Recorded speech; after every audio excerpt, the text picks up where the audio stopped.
Carnival Cruise stock is up 132% in 2023.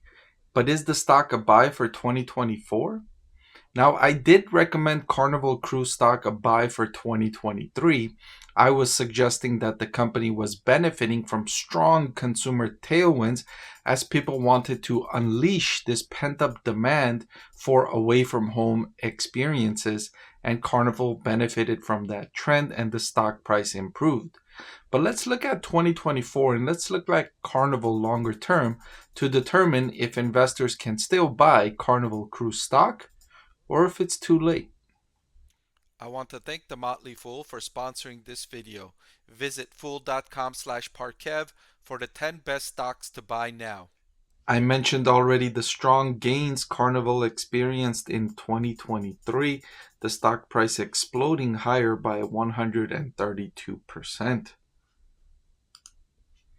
If you look at Carnival's revenue, you can understand what was going on here, how it was devastated by the coronavirus pandemic. You can see revenue crashing down to zero here for a while, and it seemed like an eternity for Carnival Cruise shareholders and for Carnival Cruise itself as it continued to experience zero revenue while costs continued. But now the company has recovered, in fact, at 6.85 billion in revenue. It's back above its peak before the pandemic, right? In 2019 it had experienced revenue a little over 6 billion. Now in its most latest quarter, 6.85 billion. So the strong recovery has materialized for Carnival Cruise. And that's allowed Carnival Cruise to recover from going through nearly $3 billion in cash every quarter while it was earning zero revenue. Now it has bounced back and generated $1.8 billion in cash from operations. Carnival Cruises operations generate strong cash flow, and this was the case even before the pandemic. The company invests money in the ships, but then it generates strong strong cash flow because it paid for the ships years and years ago, and now it's generating cash flow from those investments it made years ago.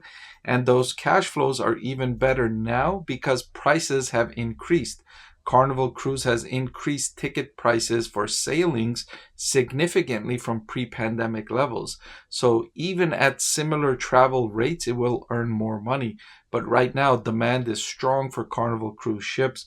The company is saying that 2023 has been a banner year, and 2024 reservations continue to look strong for Carnival Corporation. But let's look longer term. Let's look out a couple of years for Carnival. So I mentioned that 2023 has been a banner year for Carnival. You can see revenue growth is expected to increase by 76.4% for its fiscal year 2023, which already ended on November 2023. And that is expected to continue, although not at such a robust rate. Only 13.4% revenue growth for the year that's going to end in November 2024. But then the consensus from analysts is that the year that ends in 2025, it's going to return to a more longer term sustainable growth rate of just 4.4%. This is the rate of growth you can look for from Carnival longer term. This is after consumers unleash that pent up demand for away from home experiences. After that's all said and done, it's going to settle down into a long run growth rate. And that long run growth rate is going to be around mid single digits. And that's what analysts are expecting, that in 2025, it's going to be that way. Consumers are going to unleash all this pent up demand this year and then a little bit more in 2024. And then we're going to settle back down and say, all right, we've had enough of this travel. We've had enough of paying these exorbitant prices for hotels and cruises, and everything seems to be double the price it was in 2019 from a consumer perspective. And so people are going to get tired of paying all that money for taking these trips, and they're going to say, all right, we got it out of our system now. Let's settle back in and get back into our normal routines.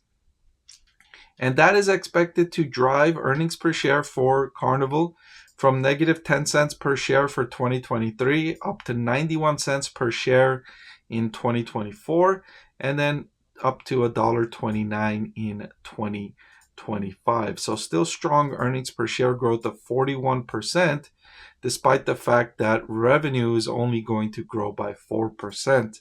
And you're going to want to tune in. I'm going to show you why that's the case, what opportunity Carnival has to create that kind of explosive profit growth, even with mediocre revenue growth. Similarly, like we saw with cash flow from operations, you can see Carnival's operating income at 1.62 billion.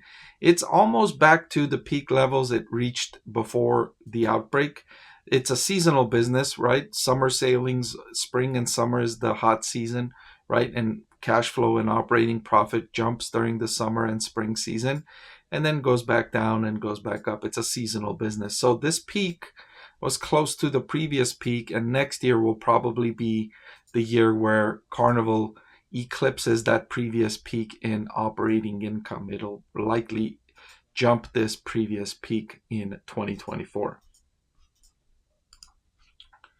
So here's where you're going to want to pay close attention.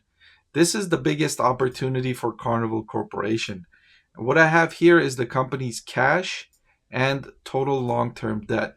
Cash is here in the purple. The company has $2.8 billion in cash and short-term investments, but it has $31 billion in long-term debt. Most of this long-term debt came when the company's revenue was zero, when they realized they're going to need to shut down their operations and they didn't know how long they were going to need to shut them down.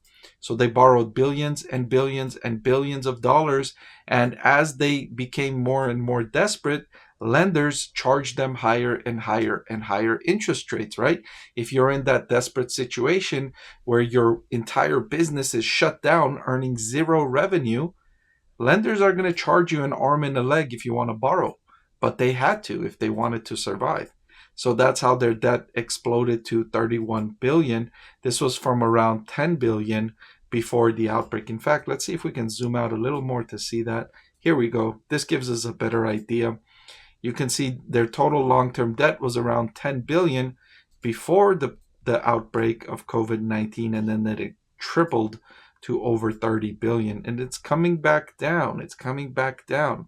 And this is the opportunity I'm going to highlight. I mentioned already that they're paying very high interest rates in the double digits for some of this long-term debt, 31 billion. So not only do they have tripled the long-term debt as per usual for them, but they're also paying nearly triple the interest rate that they were paying in 2019 and before.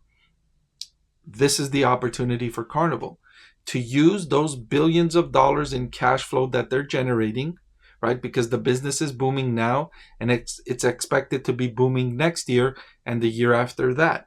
And so to use those cash flows to pay down this debt.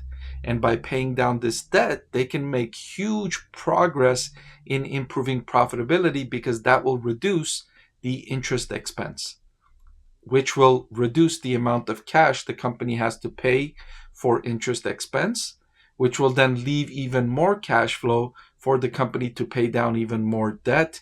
And that positive virtuous cycle can continue all the way back down to $10 billion in long-term debt. So the company can continue this, paying it down for $20 billion in cash flow. So this is something that they can do for the rest of 2024, the rest of 2025, probably the rest of 2026, and even into 2027, using, I would say they could use about $4 billion, $5 billion every year to pay down some of this debt. And also, as they pay down some of this debt and they improve their cash flow from operations further, they can then go and refinance some of this highest expense debt and bring down the interest expense in that way as well. So this is a big opportunity for Carnival to really lower its expense base in just financial engineering, right? Just using the cash smartly to pay down this debt and bring down the debt and increase cash flow further. And it could do this for several years to improve profitability, even with mediocre revenue growth. That's why you saw analysts expecting Carnival to increase earnings per share by 40% 2 years from now, even though revenue is only going to grow by 4%. Finally, I wanted to look at valuation, and Carnival is trading at a forward price to earnings of 14.21, which is not cheap. The cheaper valuation happened earlier in the year when I was recommending the stock as a strong buy. This was when it was extremely cheap, and it was a strong buy in my opinion. Right now, I will say Carnival Cruise stock is a buy for 2024, although I don't think it's a strong buy, but I do think it's still a buy. The reason I don't think it's a strong buy is, number one, the valuation has gotten rich at a forward PE of 14.21. And number two is because the pent-up consumer demand is probably going to exhaust itself sometime in 2024. And so that booming revenue the company experienced is likely going to end in 2024 or come close to an end in 2024. And then the other side is it's going to pay off that long-term debt.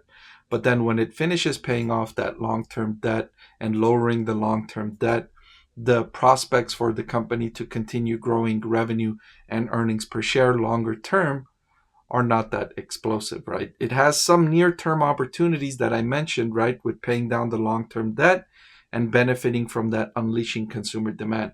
But those are short-term in nature. After they capitalize on that, where is the earnings growth going to come from, for the longer term? So for that reason, I would say it's a buy. I'm just not as enthusiastic about Carnival stock as I was to begin the year when the valuation was much cheaper. If you liked the video you just saw and you want to see more just like it, please subscribe to the channel. I can't keep this channel free without the support of viewers like you. And if you're already subscribed, thank you, and I appreciate your support.